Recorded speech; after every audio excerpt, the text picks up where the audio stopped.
guys මේකින් කියන්නේ අපිට අපේ Windows එක හරියට active වෙලා නැහැ කියන්නේ.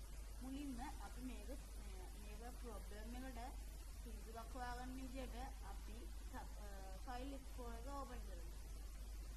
open කරාට පස්සේ අපි this PC එකට යමු. ඊට පස්සේ guys localdisk C. ඊට පස්සේ අපිට මේ වගේ ඉන්ටර්ෆේස් එකක් තමයි ආනට බලා ගන්න පුළුවන්. මම මේක Windows කියන එකට යනවා. මේකේ ඊට පස්සේ ඔයාලා මේ Windows කියන එකට ආවම මෙන්න මේ වගේ ඉන්ටර්ෆේස් එකක් බලා ගන්න පුළුවන් guys. අපි මේකේ web එකට යමු. ඊට පස්සේ මේ වගේ folders තුනක් තමයි අපිට බලා ගන්න පුළුවන්. අපි මේකේ පළවෙනි folder key කියන එක open කරලා බලමු. මේ දින අපේ Windows 10 එකේදී recommend වෙන Windows logo එක තියෙන photos ටික. guys දෙවෙනිට අපි screen කියන එක open කරලා බලමු. මේ කියන්නේ අපි screen lock එකට දාන photos ටික.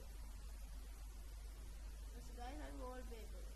මෙන්න මේ වගේ folders ටික තමයි වලට බලා ගන්න පුළුවන්. මම මේ Windows කියන එක open කරනවා. මේ තියෙන Windows එකේ logo එක තියෙන photo එක. ආවා Windows 10. මේ තියෙන Windows 10 එකේ මම recommend වෙන වෙනත් features ටික. ඉතින් guys අපිට මෙතන හදලා තියෙන්නේ shortcut එකක් විදියට. ඉතින් guys මේක නැති වුණොත් අපිට මෙතනින් දාලා ගන්න පුළුවන්. ඉතින් guys අදට අපි යනවා.